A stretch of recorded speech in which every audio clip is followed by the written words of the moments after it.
नमस्कार एवं उत्तराखंड में आप सभी का स्वागत है। मैं हूं आपके साथ निशा शर्मा। चलिए बढ़ते उत्तराखंड की खबरों की ओर। मुख्यमंत्री पुष्कर सिंह धामी ने विद्यार्थियों को संबोधित करते हुए कहा कि बेटियों को शिक्षा प्रदान करना हमारा महत्वपूर्ण लक्ष्य है। हमारे प्रधानमंत्री नरेंद्र मोदी ने बेटी बचाओ और बेटी पढ़ाओ का जो नारा दिया है, उस नारे को हमें सार्थक करके दिखाना है। आप सभी विद्यार्थी देवभूमि उत्तराखंड का ही नहीं बल्कि देश का भी भविष्य है।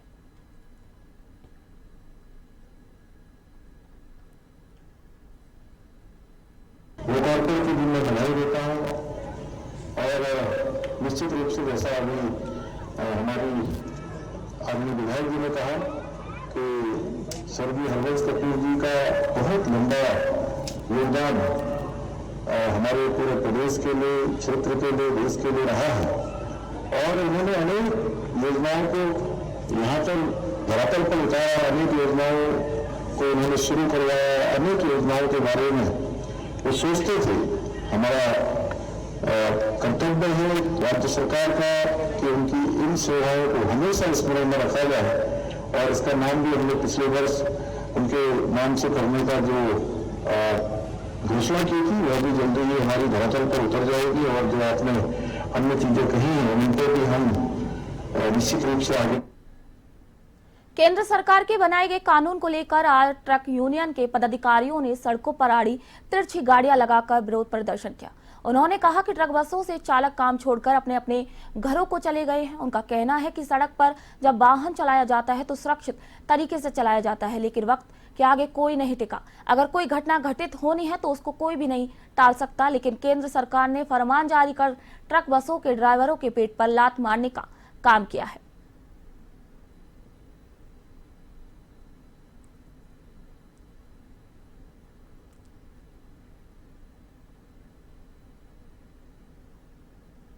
साहब ये बीमे इन्होंने 3-4 हजार के बीमे थे, आज 50-60 हजार के बीमे करा दिए।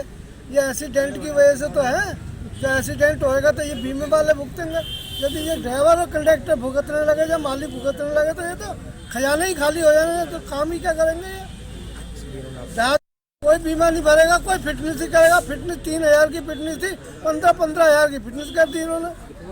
कभी ये लगा जो सब चीज फ्री कर दो ना, तो फिर सजा भी आपने आप भुगतेगा। जब कुछ नहीं होगा तो अपना बीमा कंपनियां बंद करो ये सब। ये कहना है सर कि 3 दिन के लिए बिल्कुल चक्का जाम करा गया है देश में, और वो इसलिए किया गया है कि जो केंद्र सरकार ने कानून बनाया है हिट एंड रन का, उसको किसी तरीके से नहीं माना जाएगा, क्योंकि वो ड्राइवर के हित में नहीं है। क्योंकि अगर ड्राइवर ट्रीटमेंट के लिए एक्सीडेंट होने के बाद ट्रीटमेंट के लिए लेके आता है तो उसको पब्लिक मार देगी। होता अक्सर यही है, पब्लिक मार देती है उसको, और अगर वो नहीं बचाता है, भागता है, तो सरकार मार रही है। 10 साल की सजा अगर ड्राइवर काटेगा तो वो क्यों गाड़ी चलाएगा। और उसके बाद हिट एंड रन कानून के लिए प्रावधान को लेकर ट्रांसपोर्ट नगर व्यापारी एसोसिएशन ने टीपी नगर में नारेबाजी कर प्रदर्शन किया। उन्होंने नए प्रावधान पर चिंता जाहिर करते हुए केंद्र सरकार से कानून पर पुनर्विचार करने की मांग की है। एसोसिएशन के बैनर तले ट्रक चालक और ट्रांसपोर्ट व्यवसायी टीपी नगर गेट पर जमा हुए ट्रांसपोर्टरों ने कहा कि हिट एंड रन केस के नए प्रावधानों से ट्रक चालकों में भय पैदा हो गया है। कई ट्रक चालक नौकरी छोड़कर जा चुके हैं। ऐसे में ट्रांसपोर्ट कारोबार खतरे में पड़ गया है।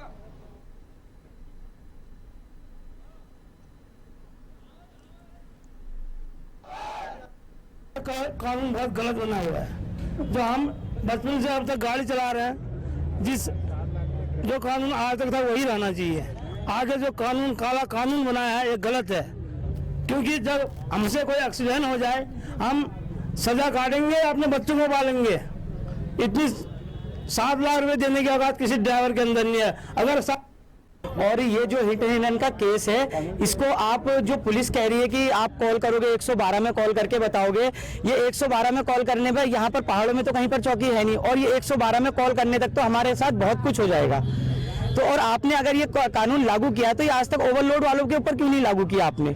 सबसे मेन चीज हम ओवरलोड वालों के ऊपर लागू करते हैं ना, जिसके द्वारा ये घटनाएं हो रही हैं। और आज तक ये बताओ ना, इतने ड्राइवर मारे गए, हमारे भाई लोग मारे गए भीड़ के द्वारा, सरकार ने आज तक किसको मुआवजा दिया, और कितनी गाड़ियां जलाई गई आज तक देश के अंदर, उनको क्या क्या मिला। आप ये नए साल के पहले ही दिन यात्रियों को काफी परेशानियों का सामना करना पड़ा। नए कानून के विरोध में सोमवार को रोडवेज बस चालक हड़ताल पर चले गए, जिसका असर प्रदेश के साथ साथ रुड़की, मंगलौर में भी देखने को मिला।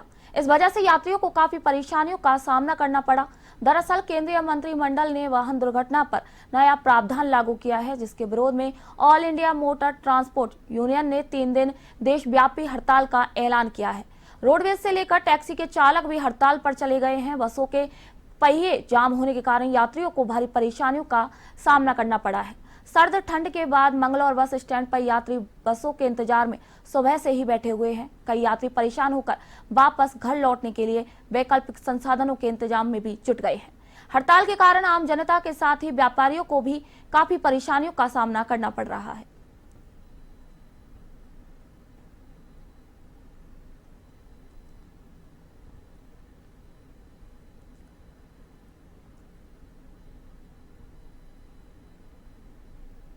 परेशानी हो रही है, चालक लोग जो हड़ताल पे है और इससे जो यात्रियों को काफ़ी असुविधा हो रही है। काफ़ी लोग बाग पूछताछ करके जा रहे हैं कि नेशनल लेवल पे कोई भी ट्रांसपोर्ट आज नहीं चल पा रही है। और कोई सूचना नहीं थी कि ये अचानक इन लोगों ने जो स्ट्राइक पे चले गए चालक लोग।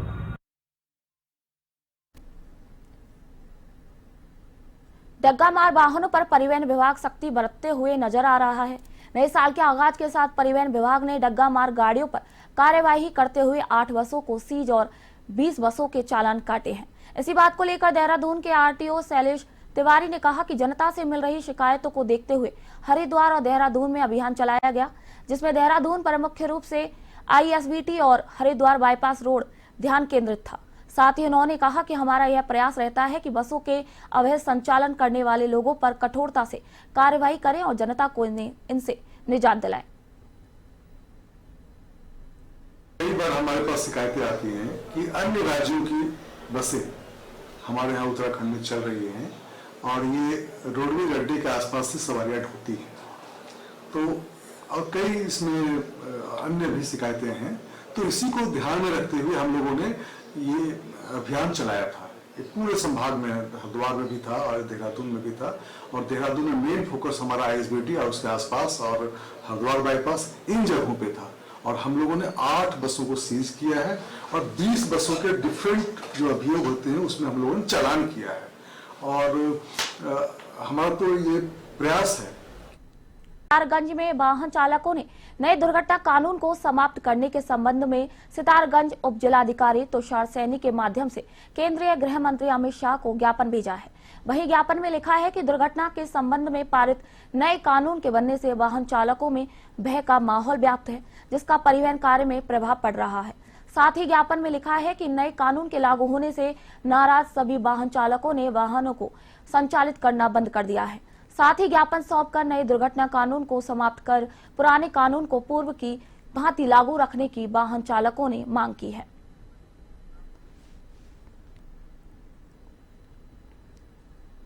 मुख्यमंत्री के निर्देश पर भू कानून समिति की आख्या प्रस्तुत किए जाने तक या अग्रिम आदेशों तक जिलाधिकारी उत्तराखंड राज्य से बाहरी व्यक्तियों को कृषि और उद्यान के उद्देश्य से भूमि क्रय करने की अनुमति के प्रस्ताव में अनुमति नहीं देंगे।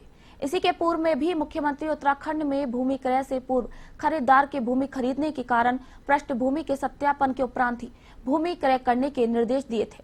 मुख्यमंत्री पुष्कर सिंह धामी ने मुख्यमंत्री आवास में भू कानून के संबंध में उच्च स्तरीय बैठक लेते हुए अधिकारियों को निर्देश दिए थे और इस अवसर पर मुख्य सचिव राधा रतूड़ी, एडीजेपी अंशुमन, सचिव और गढ़वाल कमिश्नर वेनस शंकर पांडे, अपर सचिव जेसी कांडपाल उपस्थित थे।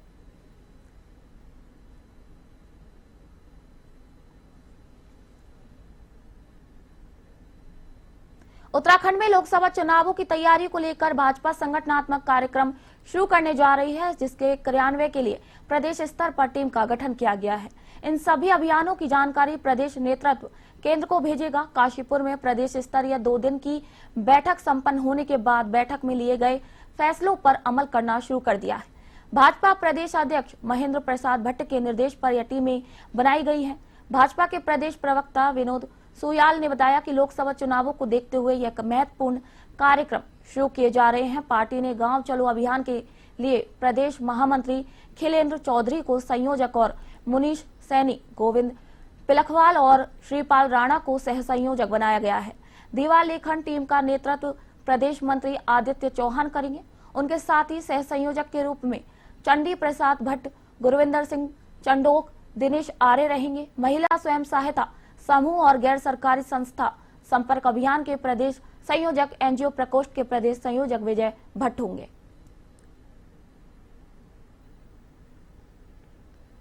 से भारतीय जनता पार्टी ने समाज के सभी वर्गों तक नरेंद्र भाई मोदी के नेतृत्व में जो विकास हुआ है वो उन सब तक पहुंचे, उन सबको उसकी जानकारी हो।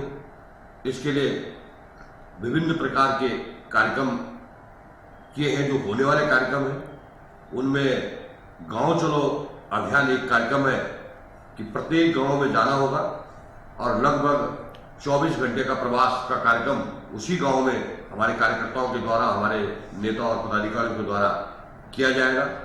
इसके अलावा और जो सबसे ज्यादा महत्वपूर्ण है, क्योंकि माननीय नरेंद्र भाई मोदी के नेतृत्व में जिस तरह से आम गरीब किसान।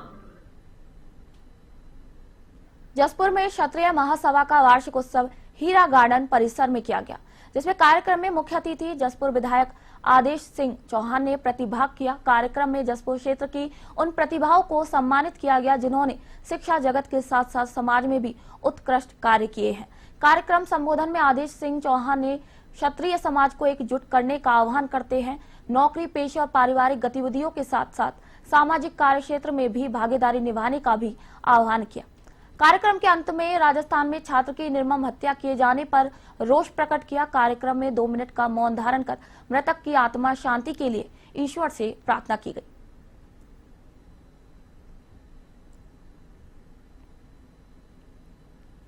वार्षिक उत्सव होता है क्षत्रिय महासमाज का, हमारा क्षत्रिय महासभा द्वारा, और उसमें क्योंकि जाति में कोई बुराई जो कुरीति आती जा रही है उनको कम करने का प्रयास किया जा रहा है।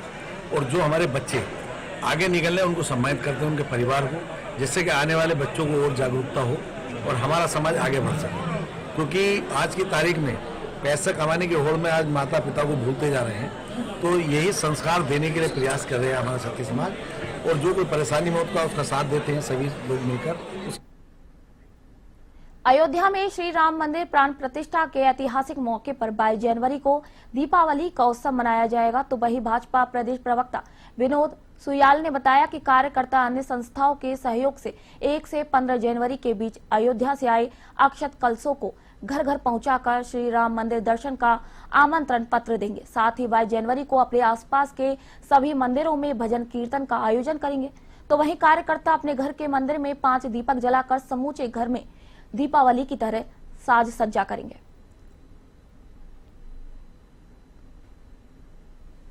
22 जनवरी का दिन सभी सनातनी भाई बहनों के अंदर, पूरे विश्व के अंदर जो निवास करने वाले हैं, वो ऐतिहासिक दिन है। भगवान श्री राम की उस दिन वहां पर विराजमान होने वाले हैं, जिसमें मुख्य अतिथि हमारे आदरणीय प्रधानमंत्री जी रहने वाले हैं। उस दिन को दीपावली के रूप में पूरे सभी सनातन धर्मावलंबी और जिनके राम के प्रति आस्था है उसे दीपावली के रूप में मनाने वाले हैं। सभी घरों में दीपदान होगा, सभी घरों में दीपावली का उत्सव होगा और निश्चित रूप से जो भारत के मानबिंदु है उसके लिए मील का पत्थर साबित होगा कि भगवान श्री राम को 500 वर्षों के बाद ये न्याय मिला है सनातन धर्मावलंबियों को। निश्चित रूप से जिन लोगों की इसमें इतने लंबे समय तक कुर्बानियां रही उनके लिए भी एक बहुत श्रद्धा। गर्मियों के सीजन में अक्सर जंगल में आगजनी की घटनाएं सामने आती रहती हैं। हालांकि उत्तराखंड के जंगल इस बार सर्दियों में भी धधक रहे हैं। तो वहीं प्रमुख वन संरक्षक अनूप मालिक ने बताया कि सर्दियों में आग लगना थोड़ा विचित्र जरूर है, हालांकि इसका मुख्य कारण बारिश का ना होने के बराबर। वन विभाग ने आगजनी की घटनाओं को लेकर एडवाइजरी भी जारी कर दी है, जिसमें वन विभाग के कर्मचारियों को गश्त बढ़ाने और स्थानीय लोगों का सहयोग प्राप्त करने को कहा गया है।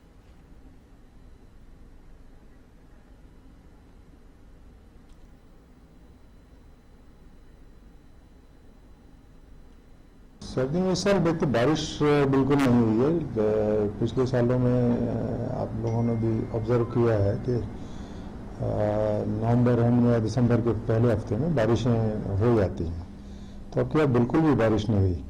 तो एक तो ये मेन कारण तो यही है। और एडवाइजरीज जारी की हैं, लोग क्योंकि सर्दियों में आग लगना थोड़ा सा